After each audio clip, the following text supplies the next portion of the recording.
Terus kalium yang pertama, yang paling sering terjadi gangguan dan paling menyebabkan mortalitasnya itu tinggi, itu kalium. Target kita apa? 1, mencegah dan mengatasi komplikasi yang mengancam nyawa, yaitu gangguan irama jantung yang paling sering. 2, mengganti defisit kalium jika dia hipokalemi, atau koreksi kelebihan kalium jika dia hiperkalemi.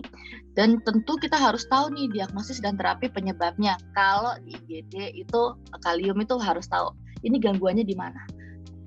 Nah, terus kita masuk ya ke hipokalemia. Hipokalemia itu apa? Hipokalemia adalah kondisi di mana serum kalium kurang dari 3,5. Nah, kan dibagi menjadi 3 stage. Ada mild, moderate, severe. Mild itu 3 sampai 3,4. Biasanya pada pasien-pasien seperti ini tidak muncul gejala. Kalau mau muncul gejala, gejalanya itu kayak apa sih, Dok? Karena kalium itu dia sifatnya ada pompa NAK ATPase, ingat kan? Pompa NAK ATPase ini kan untuk kayak mekanisme dia pergerakan otot, baik otot jantung, otot skeletal, itu kan sangat dipakai. Sehingga kalau ada gangguan hipokalemia, tentu aja ada kram-kram kaki, ada lemah, ada lemes, bisa sampai kondisi di mana kakinya ini udah benar-benar nggak bisa digerakkan, paralisis. Juga ingat tadi ada usus yang pertama kan untuk penyerapan. Kalau dia kondisi hipokalemia, otomatis untuk pergerakan usus kan juga butuh pompa NAK ATPase. Kalau kaliumnya nggak bisa masuk, otomatis dia wixing ususnya akan turun, otomatis dia akan konstipasi. Kalau yang sudah sangat-sangat severe nih, Dok, nanti gimana? Takutnya satu yang paling kita takutkan adalah irregular heartbeat. Yang bisa muncul adalah VT, VF. Nah, juga ada respiratory failure. Kenapa bisa muncul seperti ini? Karena juga tadi pompa NAK ATPase di mana dia akan menggerakkan otot-otot. Nah, paru-paru kan juga digerakkan oleh otot-otot pernafasan. Di mana kalau terjadi gangguan di gerakan otot, juga bisa menimbulkan gagal nafas. Penyebab paling seringnya apa? 2, GI loss, renal loss. Nanti kita bahas lebih lanjut ya. Terus ada yang moderate sama severe. Moderate itu 2,5 sampai 3, severe di bawah 2,5. 2 ini yang kita harus waspada. Biasanya muncul muscle weakness sama cardiac dysrhythmia. Ini yang kita nggak mau, cardiac dysrhythmia, ntar tepat lewat pasiennya. Untuk rumah sakit tipe A, biar kita bisa ngelakuin ini, BGA, urin elektrolit, sama magnesium.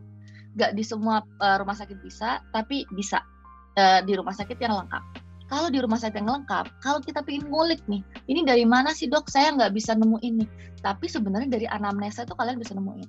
Cari, apakah ada riwayat mual muntah ibu bapak, apakah ada riwayat diare ibu bapak. Itu yang paling sering di screening dari GI loss. Kalau dari renal loss, yang ini agak tricky. Kenapa? Karena kita harus tahu urin elektrolitnya bagaimana. Kalau GI loss, dia awalnya kan hipokalemi, terus kita lihat urin elektrolit, kita lihat urin kalium. Jadi pada pemeriksaan urin elektrolit yang diperiksa sama natrium urin, kalium urin, klorida urin. Nah, di situ kita bisa lihat awalnya adalah urin kloridanya, urin potasiumnya berapa. Kalau ekskresi urin potasiumnya atau urin kaliumnya itu normal atau di bawah 25, otomatis bukan renal loss, tapi kita harus mikir ini jangan-jangan GI loss. Entah dia dari diare, entah dia penggunaan laksatif yang terus-menerus, biasanya pada orang-orang yang sudah sepuh, orang-orang yang sudah berumur, atau ada kondisi di mana adanya pembengkakan dari fili-fili atau adanya tumor, di situ juga bisa. Terus kalau kita lihat urin elektrolitnya ternyata tinggi, berarti loss-nya tuh dari renal, dari si ginjal. Kita harus lihat pada kondisi renal loss, tensinya gimana, BGA-nya gimana.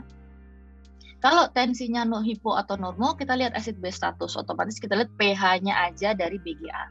Kalau pH-nya BGA-nya acid, kita curiga nih KAD atau renal tubular acidosis. Nah, kalau dia bervariasi, kadang ini kayaknya bukan RTA deh, tapi lebih ke kok nggak jelas ya. Kita harus cek magnesium, terutama pada hipokalemia yang terus-terusan. Udah dikoreksi, Dok, berkali-kali, tetap aja di hipokalemi. Kenapa ya? Nah, itu kalian harus cek magnesium karena dia berkaitan. Terus kalau acid base-nya alkalemik atau pH-nya lebih dari 7,45, Kita lihat urin kloridanya berapa. Kalau urin kloridanya lebih dari 20, di sini berarti ada penggunaan diuretik atau Bartter-Gitelman syndrome. Bartter-Gitelman syndrome ini adalah sindrom yang diturunin ya biasanya ya. Jadi jarang banget kita akses sampai segini. Kalau secara urin kloridanya juga nggak banyak kok yang diekskresiin kloridanya, berarti kita tetap curiga dari JLS. Bisa dari JLS yang atas. Maksudnya gimana dok? Mual muntah atau penggunaan NGT yang dibuka. Jadi kalau NGT-nya nggak ditutup, NGT-nya dibuka, otomatis cairan itu bisa keluar terus kan. Kalau cairan itu keluar terus ya otomatis yang di dalam tubuh ya keluar terus, loss kan akhirnya. Walaupun kita sebenarnya nggak sadar. Gitu. Kalau dia renal loss, terus ada hipertensi, kita harus mikir apakah biasa ada primary atau secondary hiperaldosteron ya, karena aldosteron kan juga ngikut mempengaruhi kalium gitu. Nah, terus yang paling gampang itu cek EKG. Pada kondisi-kondisi yang sudah moderate sampai severe hipokalemi, dia akan memunculkan manifestasi EKG. EKG-nya yang paling sering adalah flattening T. Kalau sudah sampai parah, itu bisa PR-nya prolong, T-nya ketarik ke bawah, atau seakan-akan ST depresi. Kalau kita lihat sekilas, dok ini jangan-jangan ST depresi. Ternyata J-point-nya di sini, J-point-nya jika kita tarik di sini, dia nggak ST depresi. Hanya T inversi dan ada gelombang U. Gelombang U ini. Jadi ada ini sama gelombang U. Gitu. Kalau saya, kan tadi ada namanya TTKG ya. Kalian bingung, TTKG apaan dok? TTKG adalah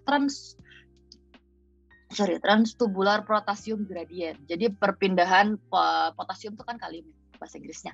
Nah itu perpindahan gradien antara transselular transtubular gitu. Kalau TTKG-nya kurang dari 3, kita lebih ke GI loss. Kalau TTKG-nya lebih dari 7, kita lebih ke renal loss. Tapi ini untuk workup diagnosis. Dan ini tidak harus kalian tahu di IGD pada saat itu juga. Kalian cuma bisa lihat dari anamnesa, pemeriksaan fisik, EKG, lab. Oh, hipokalemi cocok dengan gejalanya. Gejalanya mungkin pasiennya kakinya lemas segala macam ya gitu. Cara koreksinya gimana? Ini aku mulai dari yang bergejala dulu dan yang harus kita paham. Kalau dia dok kaliumnya 2,5, terus ada gangguan EKG-nya, PR-nya udah prolong, terus ada flattening T dok. Berarti harus dikoreksi ya dok ya? Iya, harus dikoreksi. Koreksinya pakai intravena karena kita mau cepat. Tapi ada catatan. KCL adalah hal yang sangat iritan. Jadi kita itu nggak boleh ngasih dengan terlalu pekat, terlalu cepat. Kalau terlalu pekat, pasien bisa plebitis. Kalau terlalu cepat, dia bisa gangguan jantung justru. Karena kita memasukkan kalium dari luar ke dalam.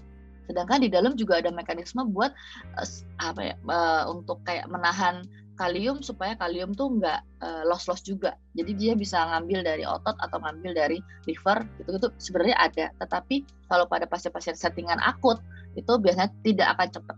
Nah, sedangkan kita butuh cepat. Kenapa? Supaya stabil jantungnya. Pada kondisi moderate dan severe hipokalemia, kita dapat memberikan KCL dioplos dengan NaCl. Cara ngoplosnya gimana? Nah, kan berarti kita harus tahu akses yang kita pakai apa. Aksesnya perifer atau sentral. Kalau perifer, paling maksimal kita cuma bisa memberi kecepatan 10 mmol per liter. Itu paling aman. Dan itu aja kadang-kadang pada beberapa pasien yang sensitif itu masih sakit.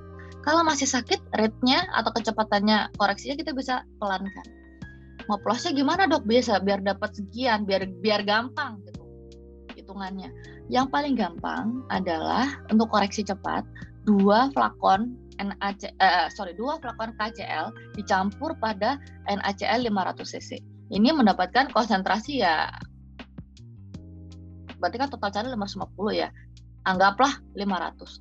Berarti 10 mg itu sama dengan 100 cc cairan NaCl. Jadi kalau kalian mau ngasih kecepatannya, koreksinya 10 mmol per liter dok. Berarti saya mau majuin berapa? Berarti kalian bisa ngasih cairan yang sudah dioplos ini sebanyak 100 cc per jam. Begitu. Nah, untuk kepekatannya sebenarnya itu bisa 20 sampai 40 milimol pada per liter pada cairan per 1000. Sorry ya, ini per 1 liter per 1000 mililiter, kurang mililiternya ya.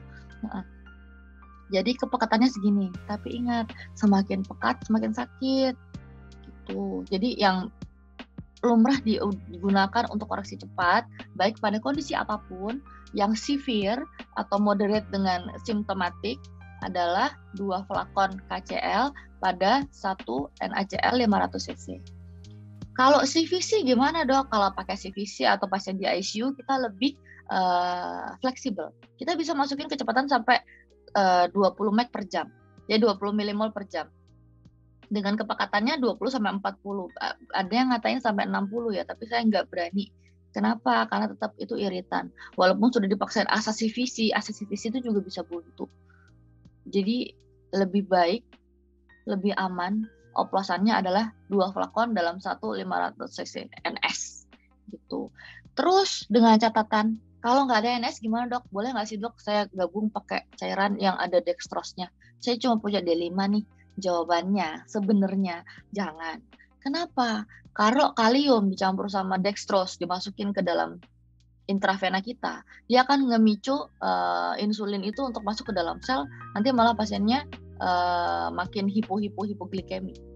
Jadi makanya disarankan tidak menggunakan cairan yang mengandung dextrose. Begitu. Untuk koreksi hipokalemia dengan cepat.